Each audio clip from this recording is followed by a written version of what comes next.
Okay, thank you. So first of all, we apologize for being late.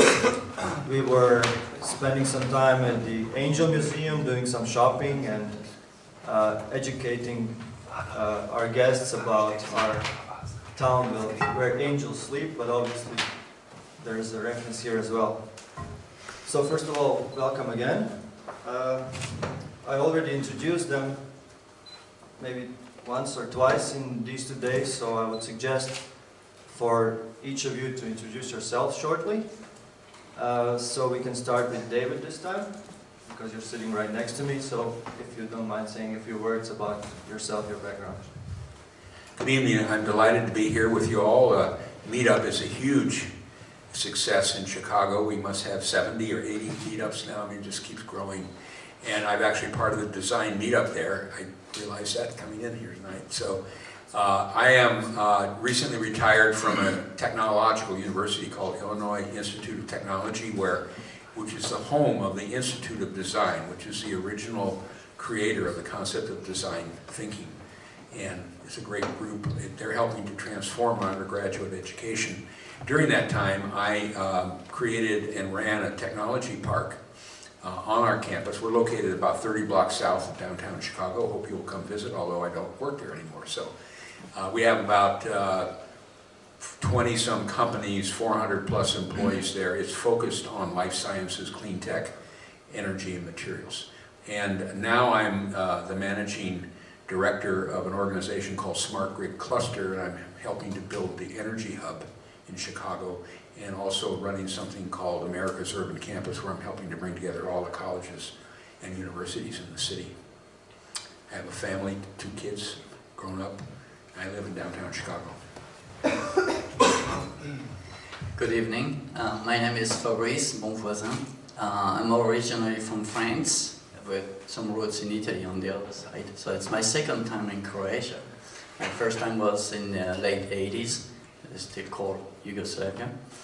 So I've been in Chicago for 20 years, and I have my own business since 2002, and we help businesses to do international business development. So everything from the strategy to the marketing and the sales process, we can help you in that. So thank you for having me. Dobadan. Hope I got it right. My name is Scott Steward. I'm born and raised in Chicago. Part of my story is that I'm from one of the most under-resourced neighborhoods in Chicago, one of the poorest neighborhoods in Chicago, which is the Roseland community. And I like to think that I am an example of what entrepreneurship can bring to people who don't have a lot of resources. Today I am adjunct professor at DePaul University in Chicago. It's the largest Catholic university in the world. I also do 2 things. So one is I run a business called Project Tech Teams, where we teach young people, primarily middle school age children, about 11 years old, how to build mobile apps and run businesses. And then I have another business, Break Bread Marketing and Media, where it's marketing consulting for startups. So I consider myself the entrepreneurial evangelist. I inspire people to become entrepreneurs. Thank you.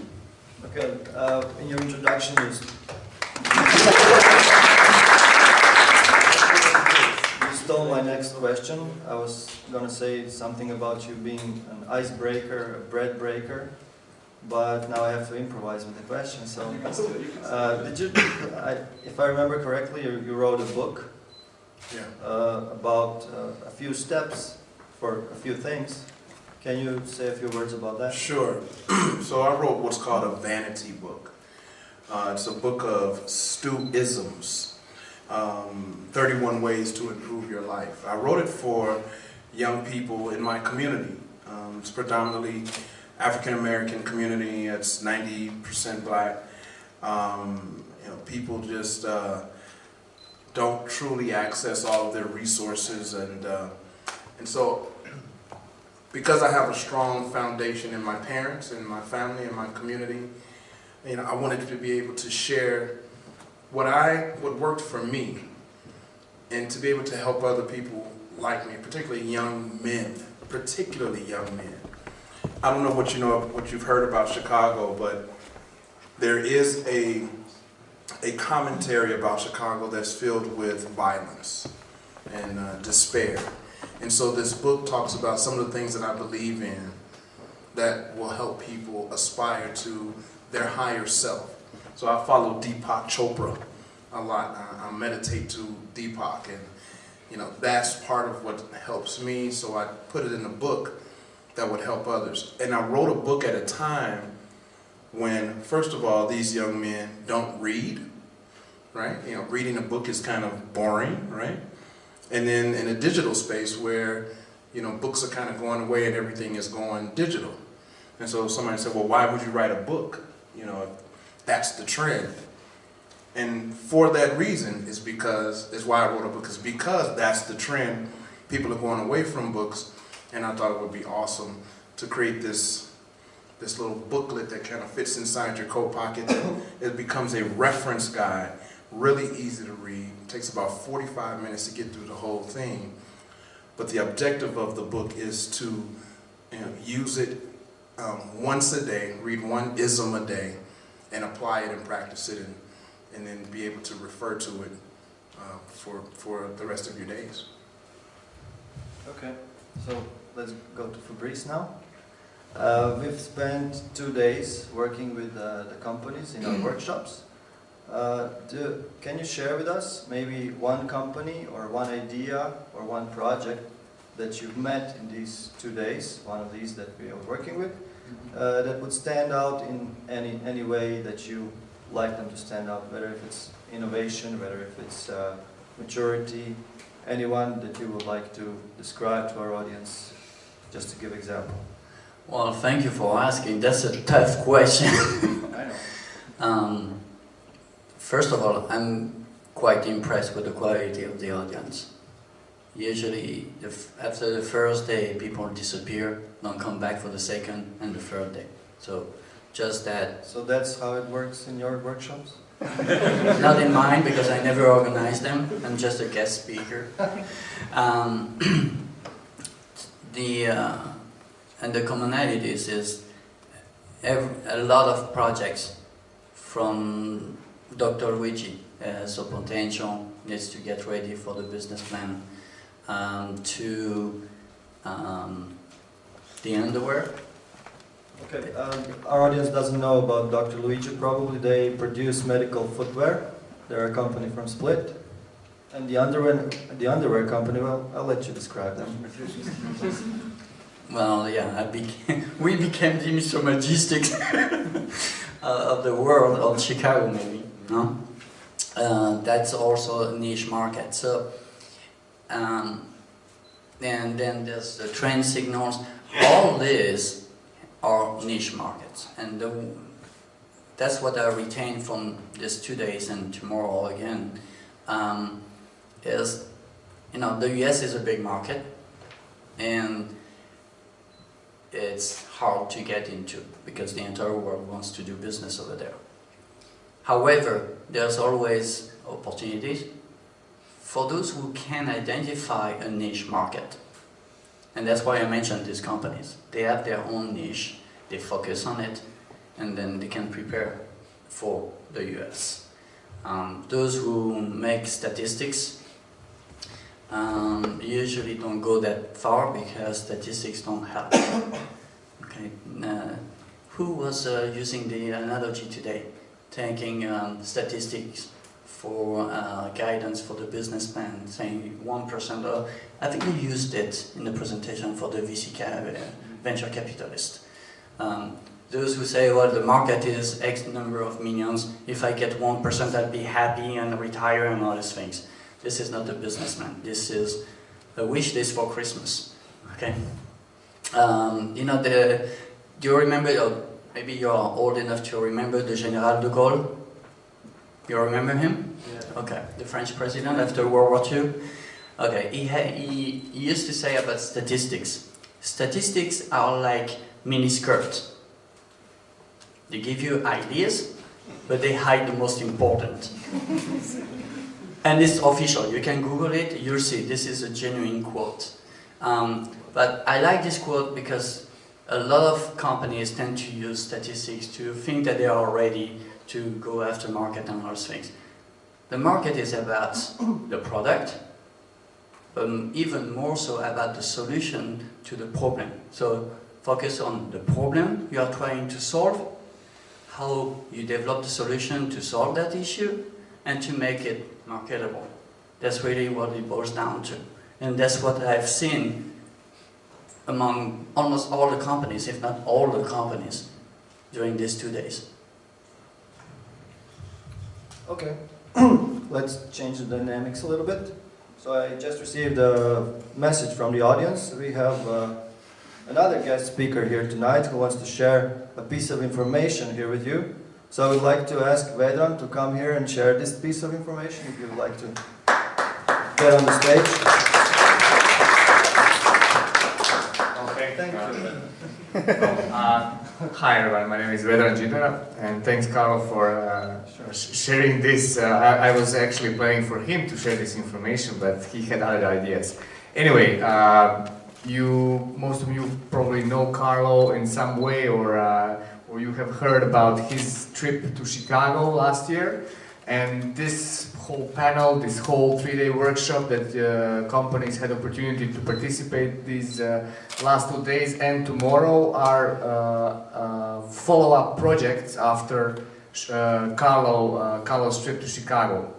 I had a privilege to go to Chicago together with Carlo through a program, and we went there and spent a whole month working in their institutions, organizations, startup incubators, co-working spaces. Anyway, you too can go to Chicago and spend 1 month there working on your project ideas, getting to know how VC funds working, how to get your product to the United States through the same program. So after this whole panel ends, come to me or come to Carlo. The applications are open for 1 more week, so do not miss this opportunity.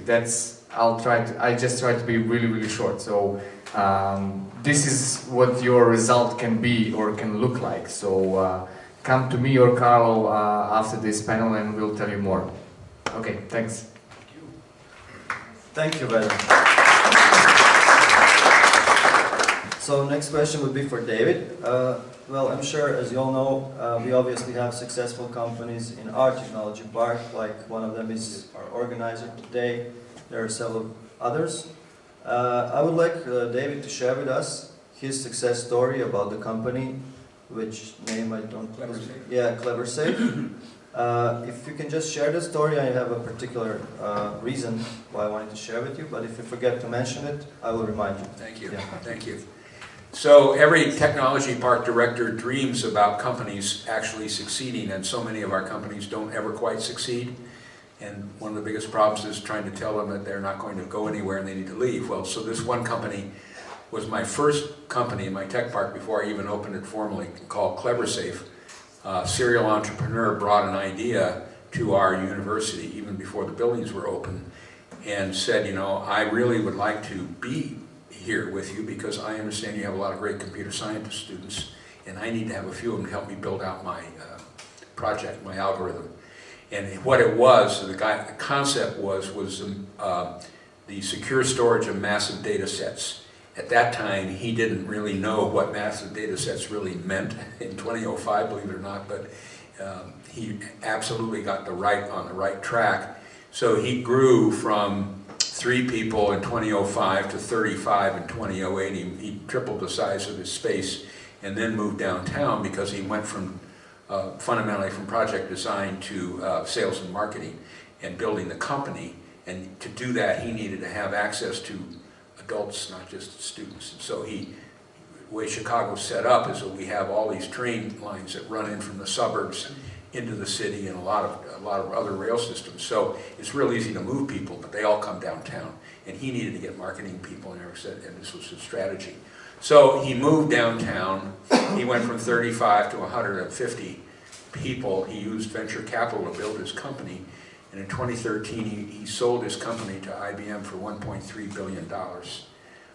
And out of that, he raised $155 million in venture capital, so he had to pay that off. But he said in the process, he created 80 millionaires of the young people that work for him, because he gave them shares as well as salary. And those young people are all now going to start their own companies. So it's a great gift to the city. And now he started his 4th company already. In the process, he then gave the university a gift of $7.6 million to help us take the next step in building our computer science program. So it's a wonderful story. You don't hit them every day, but I've had about 3 or 4 major successes out of that park since we opened in 2006. Does that fit into philanthropy category? Can you say that, or is it? Yeah, philanthropy. Yeah, Like, so it's a gift. Say It a helped few him. words about that. It's a part of American culture. Right. Yeah. So one of the things that's happening in the United States, first of all, most of our universities receive philanthropy from alumni who write huge checks to thank the university for their education and to support new programs. So we all the universities run things called campaigns, and they raise, in my case, we just completed a $250 million campaign, of which is $7.6 million was part of it. But the universities in town, like University of Chicago and Northwestern, are running $4 billion campaigns. It's all private money, gift money. The givers get tax deductions. That's how they justify it. And this guy wanted to give, he wrote the check for $7.6 million because he wrote it in December so that it would count against his taxes for 2015. You know, he went to his tax advisor and said, yeah, okay, I'll do that. But it's a small amount of money they actually got out of the sale. Sorry to interrupt you. Interrupting seems to be the buzz these days. But yeah, what was I going to ask? Is that the only reason? Is the tax deduction the only reason why he gives that money? No, the main reason he gave the money is he has a vision for being a major player in building out the tech community in Chicago, and he knows that starts with software developers. And so he is dedicated, and many of his other tech friends are also dedicated to supporting our universities and building their computer science departments. We as a university can't do it fast enough for the companies. The companies are growing so fast in Chicago, and they need so many developers that we're hard-pressed to provide them. And so these companies actually develop, and you could benefit from this as well, they have development teams all over the world. I mean, one of them, I know he had set up in Chicago, he grew in Chicago, a company called Braintree, which was then bought by PayPal for $700 million. He had half of his developers in Chicago and half in California because he felt that with those 2 markets he could get enough developers. Okay, thank you, David, for the extensive answer. By doing the workshop in the last 2 days, you've been doing it very interactively. There's been a lot of volunteering going on. So let's continue with that trend. So what I would like to do now is ask one of you speakers to volunteer to ask any question you want to our audience, and then they will volunteer by answering. So any of you just pick up the phone and ask any kind of question. I'll pick up the phone. We abbreviate everything in the States. Everything. Microphone, I like that. I'm going to take that back. Say mic. No, now it's the phone. So I want to know, why are there so few women in this space, particularly in this area? Like, is there a challenge for women? I don't know, I see a few women in the audience. Or is it just purely just male dominated? Or what's the challenge for women in tech and entrepreneurship here? And now we need to get an answer. I hope to hear from one of the ladies.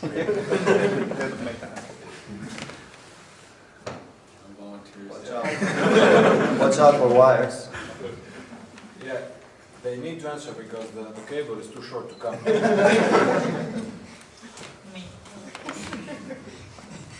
Well,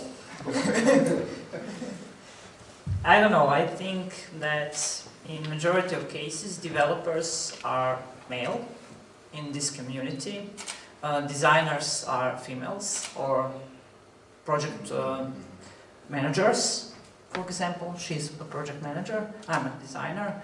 And basically, mostly developers comes to this meetup, so I think that's the reason why there are so many male people. Okay, thank you. Okay, thanks. Now, everyone from the audience, I hope you were paying attention during the introductions. So, really, I have to emphasize it's all very interactive in our workshops. So, I know that you want to hear about technical stuff more than business stuff. Those of you who I'm aiming at, you know who I'm aiming at. So, yeah, of course. No. These guys are mostly business-based. They have business backgrounds, but believe me, they'll know quite a lot about technology connected to these businesses. So I would seriously like any of you to ask any questions related to technology or business, anything at all you want to ask, just to gain some, insightful knowledge about any topic that interests you. And I'll also add, I started a tech business without a tech background. So I'm not a full stack developer. I'm self-taught in, HTML, JavaScript, CSS. I trained myself just 3 years ago in how to do that stuff. But I am business focused, and but I have a tech business. So I think that's pretty unique as well, to be able to do that and be able to switch back and forth. Okay, I'm gonna talk. And They gotta ask a question. yeah, well, I'm gonna ask them also a question because talking about tech is a very good point. Okay, there's no market without users, right? I got the opportunity to work in programming in BASIC, okay, when I was barely 18 years old. Thanks to my math teacher who put me on the computer, and I haven't stopped. And I would say along the years I developed the skills to be a smart user. Today I'm developing applications for my own business using SharePoint, I don't need my computer anymore. I have my phone, I have my cloud, the OneDrive from Office 365. I use voice over IP, I can make phone calls for free in the US using the cell phone. There's all the tricks, and only if you know a little bit how to connect the dots, you can develop it. Now, in the US, there's a huge opportunity for programmers, okay, as you know, and outsourcing in that field. But for you, how hard is it to go from your cubicle where you do the programming all day long? I see my son, who is 16 years old, spending hours programming in Minecraft, and he is doing a fantastic job. However, how do you go from your cubicle programming and your codes and all those things to a business proposition that becomes viable business model? That's what I'm interested in listening to. Particularly when a lot of the good mobile apps or applications make sense to the designers, but don't always translate to the end user. Right? I'm finding that is a huge trend right now. Great apps, but they don't make sense to the end user sometimes. And I can give you an example of what I'm talking about. We received a delegation from France last week. We had 5 companies. One of them is in the IT. And they developed a tool to help impaired people or people with blindness issues or color blindness issues, dyslexia, but also Parkinson's disease. Okay. Today, there's thousands of programmers who are developing websites specially designed for these people. This French company, a startup, developed or took a different approach. And they developed a magnifier that you click on the web that is available not on the server of the client, but on the cloud, and that opens up and makes the space on the website available with a special set, okay, on the website.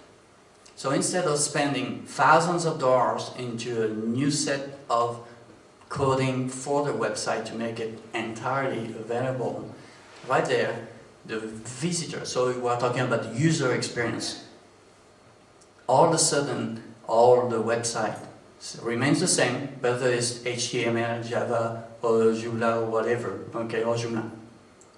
It doesn't matter, because the magnifier will convert automatically the space on the screen that the visitor wants to see and access to.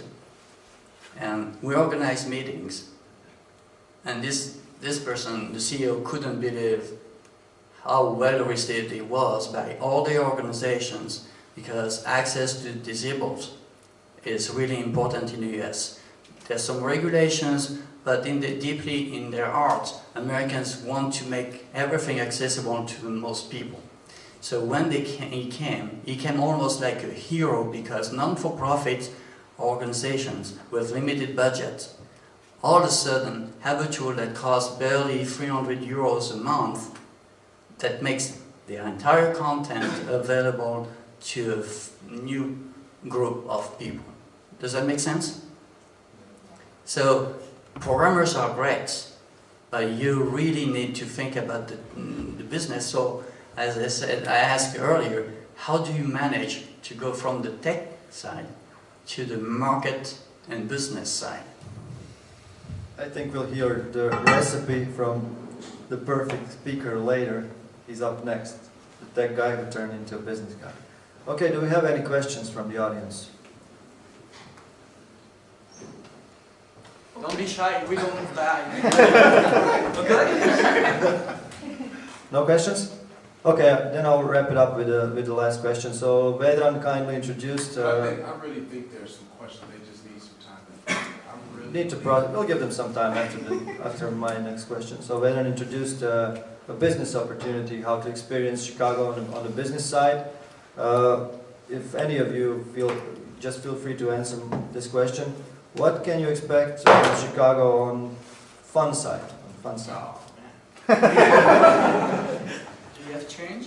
Right. Do you have change? No, right. Yeah. Well, I'm supposed to do this. Well, it's a very, very exciting city with a tremendous population of all different ages. And so you have things that satisfy the interests of very young people and young professionals, all the way up to senior citizens. And so we have a tremendous cultural scene, and I don't know how many people get excited about opera, but it's great opera, symphony, and all that classical stuff, which I get involved in. But also it's just a terrific show scene and club scene and restaurant scene. And then in the good weather, which we have good weather about 6 or 8 months of the year, really good weather, is a tremendous lakefront that most people don't understand. I mean, it's like we call it the third coast. It's 17 miles of open lakefront for running, biking, and swimming, and fishing, and boating, and all that stuff. So anybody can take advantage of it because it's completely open to the public, and it's really one of the great surprises of the city. Yeah. Yeah, I'm a hip hop enthusiast. So we're home to Common and Kanye West, and so on the entertainment scene, I think it's a phenomenal city. Don't forget the blues. Oh, the Buddy Guys, Legends, Blues, the House of, it's phenomenal. I'm born and raised in Chicago. I haven't visited every city, but I think I've visited every major city in the States. I did too. Every major city, tier 1 and tier 2 cities. And I absolutely love Chicago, particularly going from the south end of the city to the north end of the city on Lakeshore Drive. Any time of the year is absolutely one of the most majestic views when you see that Chicago skyline off of the lake, just over Navy Pier. It's phenomenal. Oh yeah, it's phenomenal. So if you've never been to Chicago, I encourage you, go to Zagreb, hop on a plane, whether it's Munich or Warsaw, however you get there, come to Chicago. It's a phenomenal city. We forgot about professional sports too. Oh, the professional sports. Go Cubs. Go Cubs, Chicago Bears, the Bulls, Blackhawks. White Sox. White Sox, Chicago Fire for football, your European football or soccer as we call it. And some of the best food as well, right? This is also a fantastic melting pot where many ethnics from different origins are represented. I think if you want to eat a specific type of food, whether it's Ukrainian, French, Italian, Chinese, Vietnamese, Greek, Irish, and you can find it in Chicago. It's really amazing, and the mentality is very open, very well educated, and it's not, let me rephrase this, everybody is very welcome in Chicago. You don't have to shy away being impressed by the size of the city, because it's a big city, and it's not because you come from a small country that you won't be respected. What we look at, personally, I think that is what you have to offer. Okay. And I have a discussion about this. As we summarize this afternoon, is what's in it for me in terms of business, but I can tell you that the rest, life is very good in Chicago, and I think that we share the same frustration all the time when we do this kind of presentation outside the States, is too many companies or business people tend to forget about what's going on in the Central America in terms of the Midwest. They go from the East Coast for various reasons, and then they go to the West Coast. I can tell you there's 4 hours difference in between. Yeah. So you have a lot of people in the middle, and we do a lot of things in Chicago. I think that in 1998, in a region of 500 miles around Chicago, 68% of the products manufactured in the US were made there. 68%. Just to give you an idea of the size of the opportunities. So just come over, and I guarantee you, you won't regret it. Okay, that was a long answer to my short question. Okay, and yeah, we'll wrap it up with this. So thank you very much, and I'd like to thank my guests.